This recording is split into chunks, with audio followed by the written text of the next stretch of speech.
बहुत देर से हम जिन बाहर आने वाले शख्सियात जो है,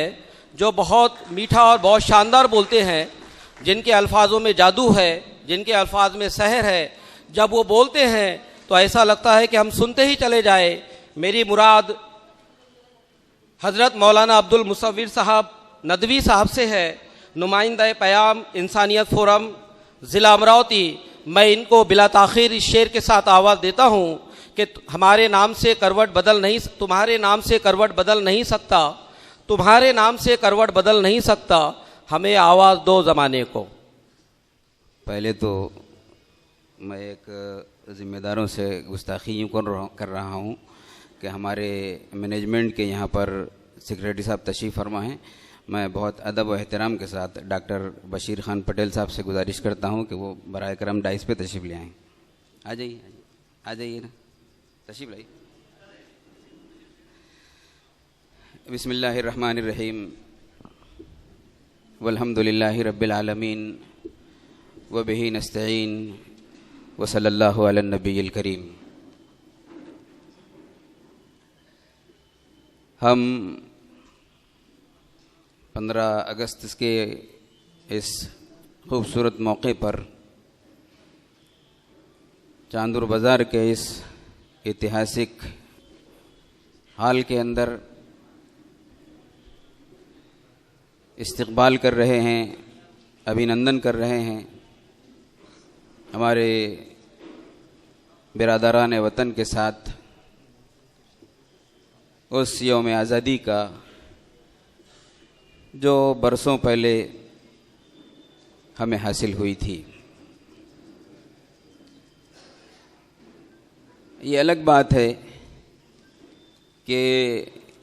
वो आज़ादी किस तरीक़े से हासिल हुई थी, और ये भी अलग बात है कि उस आज़ादी को जो हमने हासिल किया था उससे पहले जो ग़ुलामी हमको मयस्सर आई थी, या हम कह सकते हैं कि जिस ग़ुलामी में हम जकड़े गए थे, वो ग़ुलामी किस तरीक़े से हमारे सरों के ऊपर मुसल्लत की गई थी। अच्छी तरह हमारी तारीख़ के अंदर, हमारे इतिहास के अंदर ये सब चीज़ें रोज़ रोशन की तरह लिखने वालों ने लिखी, बोलने वालों ने बोली और सुनने वालों ने उसको सुना। लेकिन हमारे हालात जैसे तब्दील हुए, हमारा माहौल जैसे चेंज हुआ, आज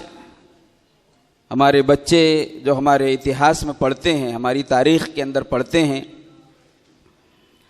और हमारे नौजवान जिस हिस्ट्री का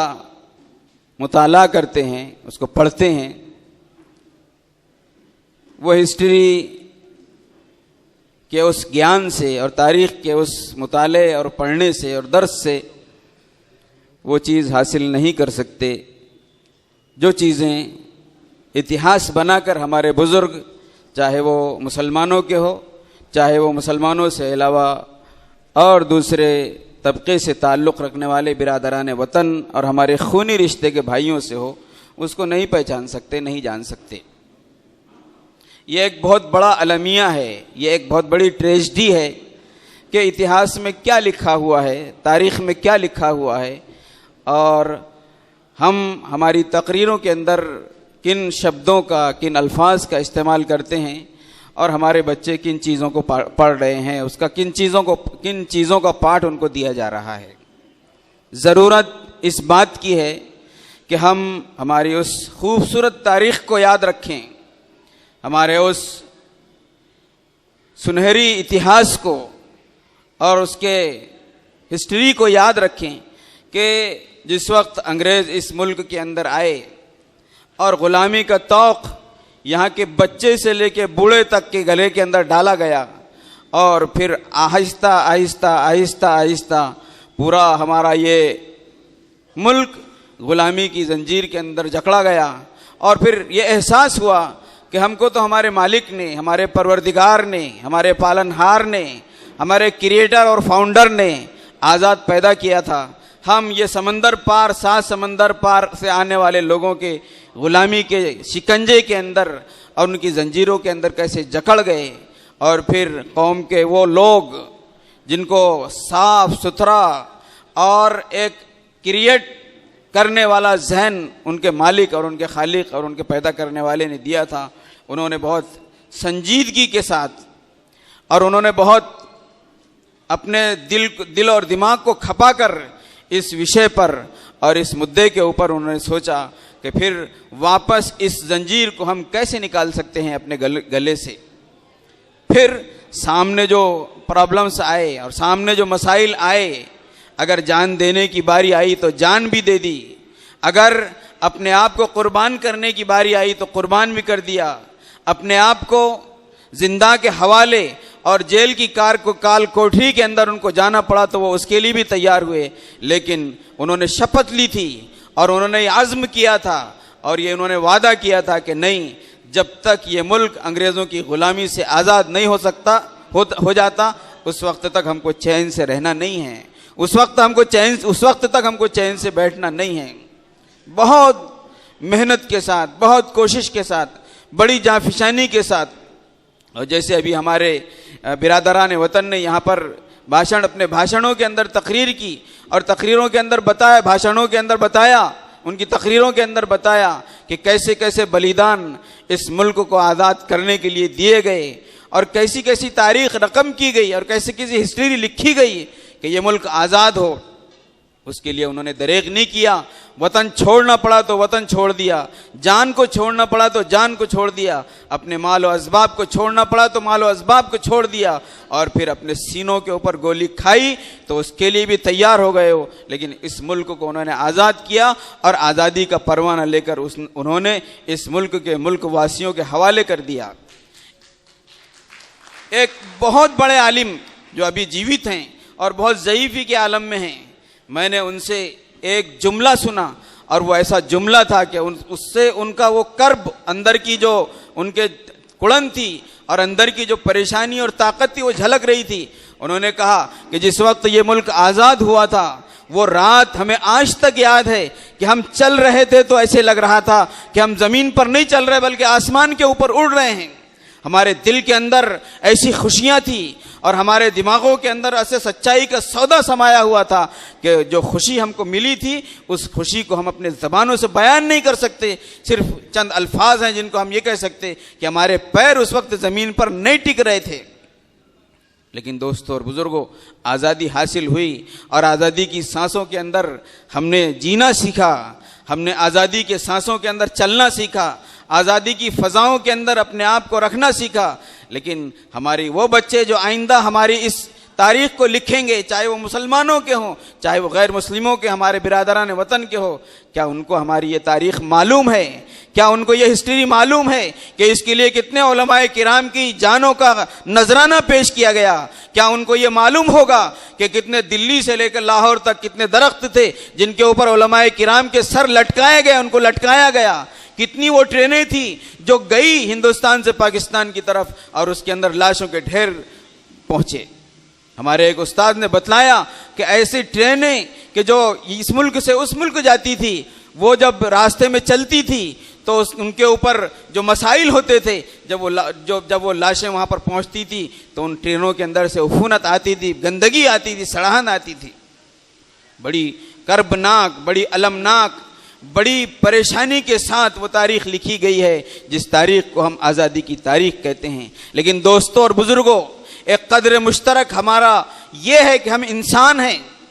हमारा जो दीन है, हमारा जो मज़हब है, उससे बालातर होकर के हम इंसान हैं। नबी करीम सल्लल्लाहु अलैहि वसल्लम ने यह तालीम हम सबको इनायत फरमाई है कि सबसे पहले किसी को अगर झंझोड़ा जा सकता है तो वह इंसानियत की, ह्यूमैनिटी की बुनियाद पर, मानवता के बुनियाद पर समझाया जा सकता है, उसको झंझोड़ा जा सकता है। और आज इंसानियत मरी नहीं, आज़ादी दिलाने वाले दुनिया से चले गए, आज़ादी की तारीख़ लिखने वाले दुनिया से चले गए। आज़ादी के बोल बोलने वाले दुनिया से चले गए, आज़ादी के गीत गाने वाले दुनिया से चले गए, लेकिन उन्होंने इंसानियत की जो तारीख रकम की थी और इंसानियत की जो तारीख उन्होंने लिखी थी, वो इंसानियत का बीज और इंसानियत की तारीख अभी बोया हुआ है हमारी इस सरजमीन के अंदर। हम उस खेती को लहलहाएंगे जो इंसानियत वाली खेती होगी, हम उस खेती को सींचेंगे और सैराब करेंगे जो खेती इंसानियत वाली होगी। और यही हमारे नबी का पैगाम है। एक साथी ने एक परिंदा कैद कर करके आप सल्लल्लाहु अलैहि वसल्लम के सामने लाके पेश किया। आप सल्लल्लाहु अलैहि वसल्लम ने फरमाया कि तुमने इसको क्यों कैद किया है? इसके अल्लाह ने इसको आज़ाद पैदा किया था। आज इंसानियत कहाँ चली गई? उस इंसानियत के ऊपर दबीज तय जम गई। आज किसी का घर जलता है दोस्तों और बुजुर्गों, तो देखने वाले देखते हैं, लेकिन उनके दिल के अंदर एक तड़प होती है, परेशानी होती है। कोई एक्सीडेंट होता है, लोग कहते हैं कि इंसानियत मर गई, इंसानियत नहीं मरी। कोई एक्सीडेंट होता है, कोई परेशानी आती है, तो लोग दौड़ते हैं, भागते हैं और आकर के बोलते हैं कि भाई फला जगह पर ये कैजुअल्टी हुई है, उसको सही किया जाए, उसको दुरुस्त किया जाए, जो परेशान हाल है उनको उठाया जाए, उनको रिलीफ पहुंचाया जाए। दोस्तों और बुजुर्गों, यही हमारा इंसानियत का पैगाम है। हमारे बहुत बड़े बुद्धिजीवी थे और बहुत बड़े आलिम थे, हजरत मौलाना अली मियां साहब नदवी रहमतुल्लाह अलैह। उन्होंने 70-72 की दहाई के अंदर इस फजा को महसूस किया था कि हमने अगरचे के आज़ादी हासिल कर ली है, लेकिन हमारे जहन आज़ाद नहीं हुए हैं, हमारे दिलो दिमाग आज़ाद नहीं हुए हैं, और अभी भी ये सोच कायम है कि हम किसी के गुलाम हैं, कोई गुलामी हमारे सर के ऊपर मुसल्लत है। लिहाजा उन्होंने एक पौधा लगाया था, पयाम इंसानियत का पौधा, पयाम इंसानियत के फोरम का पौधा, और उन्होंने कहा था कि हम इंसानों को इंसानियत की बुनियाद पर जोड़ेंगे और उनको बताएंगे कि हम इंसान हैं और इंसान का सबसे बड़ा धर्म उसकी इंसानियत है। इंसान का सबसे बड़ा धर्म उसकी इंसानियत है। लिहाजा खंजर चले किसी पे, तड़पते हैं हम अमीर, सारे जहां का दर्द हमारे जिगर के अंदर है, हमारे जिगर में है। लिहाजा आज ज़रूरत इस बात की है कि वो लोग जो परेशानी की ज़िंदगी गुजार रहे हैं, इंसानियत के नाते उनका दुख दर्द, उनकी परेशानी को समझा जाए। और अल्लाह के फजल करम से पूरे हिंदुस्तान के अंदर, जैसे कि दूसरा मौजू हमारा दूसरा विषय पयाम इंसानियत फोरम का भी है, इस एतबार से मैं अर्ज करना चाहता हूँ कि हज़रत मौलाना रहमतुल्लाह अलैह ने 70-71 के अंदर इसकी बुनियाद रखी थी, और वो जगह जगह गए, शहरों के अंदर गए, इलाकों के अंदर गए, बड़े बड़े जनसभाओं को उन्होंने संबोधित किया, पूरे मुस्लिम गैर मुस्लिम सब लोगों को उन्होंने इनवाइट किया, और हज़ारों लोग उन्होंने जमा किए, और हज़ारों लोग उनकी आवाज़ पर आए और उन्होंने लब्बैक कहा, और उन्होंने बतलाया कि देखो इस मुल्क के अंदर अमन व अमान और शांति और इत्मीनान के साथ हम उस वक्त रह सकते हैं जिस वक्त हमारे दिल के अंदर इंसानियत की शमा रोशन होगी, जिस वक्त हमारे दिल के अंदर इंसानियत जागेगी, ह्यूमैनिटी जागेगी, मानवता जागेगी। और जब ये जागेगी तो फिर फसाद नहीं होंगे, जब ये जागेगी तो फिर हम किसी का नाहक खून नहीं बहाएंगे, जब ये जागेगी तो हमारे मंदिर और मस्जिद सलामत रहेंगे, जब ये जागेगी तो हमारे महल्ले, हमारे खानकाहें, हमारे घर सलामत रहेंगे, हमारे बाजार सलामत रहेंगे। और अगर हम इंसानियत से गिर गए, हम मानवता से गिर गए और हमने इस मानवता के संदेश को और इस पैगाम को आम करने की कोशिश नहीं की, तो फिर घर सबके जलेंगे, परेशानी सबको आएगी, मसाइल सबके उलझेंगे, लगेगी आग तो आएंगे घर कई जद में, यहाँ पे सिर्फ हमारा मकान थोड़ी है। दोस्तों और बुजुर्गों, अल्लाह के फजल करम से हमारे मोहतरम और हमारे बड़े हरदिल अजीज़, हमारे इस इलाके के नहीं बल्कि जहाँ जहाँ हम लोग जाते हैं वहाँ वहाँ हमको नाम सुनने को मिलता है हमारे मोहतरम आबिद हुसैन साहब का। उनके दिल के अंदर ये एक जज्बा था कि इस शहर के अंदर भी पयाम इंसानियत का काम शुरू होना चाहिए, जैसे अमरावती के अंदर शुरू है और अमरावती के अतराफ दूसरे शहरों के अंदर शुरू है। उन्होंने आज आज़ादी के दिन 15 अगस्त को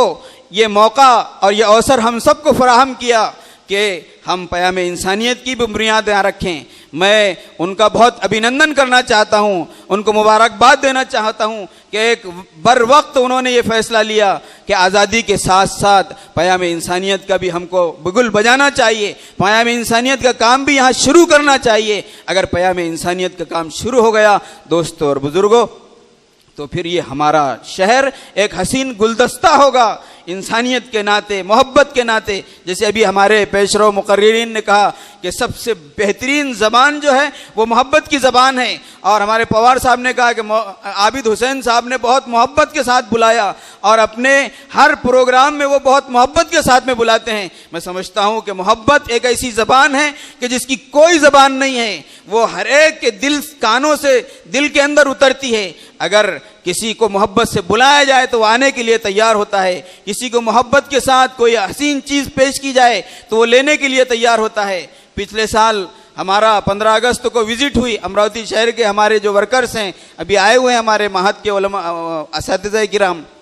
उन्होंने बाकायदा ट्रैफिक को जो कंट्रोल करते हैं हमारा ट्रैफिक वाले, उनको बाकायदा पूरे शहर के अंदर नाश्ता तकसीम किया। तो बड़े ताज्जुब के साथ और बड़े अजीब व गरीब अंदाज से, और थानों में भी वो गए, तो उन्होंने कहा कि पुलिस वालों से तो लोग डरते हैं और आप हमारा सम्मान कर रहे हैं, आप दिन भर हम जो काम करते हैं उसकी वजह से आपने हमको नाश्ता पेश किया। और बड़े खुश हुए वो कि आज पहली मर्तबा ऐसा दृश्य देखने को मिल रहा है कि पुलिस वालों को भी लोग मोहब्बत के साथ में कुछ पेश कर रहे हैं, नाश्ता पेश कर रहे हैं, पानी पेश कर रहे हैं। तो आज भी ये ज़मीन मोहब्बत की ज़मीन है, ये ज़मीन प्यार की ज़मीन है, नफ़रतों की ज़मीन नहीं है, रंजिशों और अदावतों की ज़मीन नहीं है। यहाँ पर नफ़रतों के पेड़ कभी नहीं फले, यहाँ पर दुश्मनी और अदावत के पेड़ कभी नहीं फले। अगर फले हैं यहाँ पर पेड़ तो वो मोहब्बत के पेड़ फले हैं, आपसी इत्तेहाद के पेड़ फले हैं, उखुवत और भाईचारगी के पेड़ फले हैं। इसलिए कि नबी करीम सल्लल्लाहु अलैहि वसल्लम ने फरमाया कि मुझे हिंदुस्तान से मोहब्बत की खुशबू आती है, हिंदुस्तान से मोहब्बत की खुशबू आती है। और मोहब्बत का पैगाम ऐसा पैगाम होता है कि जो कानों से उतर कर दिल तक जाता है। मैं समझता हूँ कि आबिद हुसैन साहब के मोहब्बत का ये पैगाम है जो इंशाअल्लाह हमारे दिलों तक जाएगा। और अभी हमने यहाँ पर उसकी स्थापना करें, हम जो इसका वर्कशॉप होता है और फील्ड वर्क होता है, इंशाअल्लाह एक टीम तैयार होगी आबिद हुसैन साहब के साथ। और जैसा कि कई मुद्दों पर क़याम इंसानियत काम करता है, दवाखानों की विजिट होती है, इसी तरह वृद्धाश्रम में हमारे वर्कर्स जाते हैं, इसी तरह सलम एरिया के अंदर जो ताउन की ज़रूरत पड़ती है, मदद की एड की ज़रूरत पड़ती है, वहाँ जाते हैं। इसी तरीके से स्कूल और कॉलेजों के अंदर अगर कोई गरीब है और नादार है, उसको स्टेशनरी की ज़रूरत है, वो फराहम किया जाता है। और बहुत सारे ऐसे काम है, 15-16 उसके नुकात हैं और पॉइंट्स हैं जिसके ऊपर क़याम इंसानियत काम करता है। मैं समझता हूँ कि ये जलसा सिर्फ आयोजन की हद तक नहीं रहेगा, बल्कि आइंदा इंशाअल्लाह हम बाकायदा फील्ड वर्क करेंगे और जो जो मुद्दे क़याम इंसानियत बता रहा है उसके ऊपर काम करने की कोशिश करेंगे। मैं आप लोगों के दरमियान ज़्यादा हाइल होना नहीं चाहता हूँ। और बहुत रंगारंग प्रोग्राम है ये, अभी हमारे भाइयों की तकरीरें हुई, यहाँ पर भाषण हुए उनके, अब थोड़ी देर के बाद में मुशायरा शुरू होगा और मैं समझता हूँ कि आप तमाम हजरात उसका पूरा आनंद लेंगे। मैं इसी के साथ अपनी बात को ख़त्म करता हूँ। व आखिर दावाना अनिल हम्दुलिल्लाहि रब्बिल आलमीन।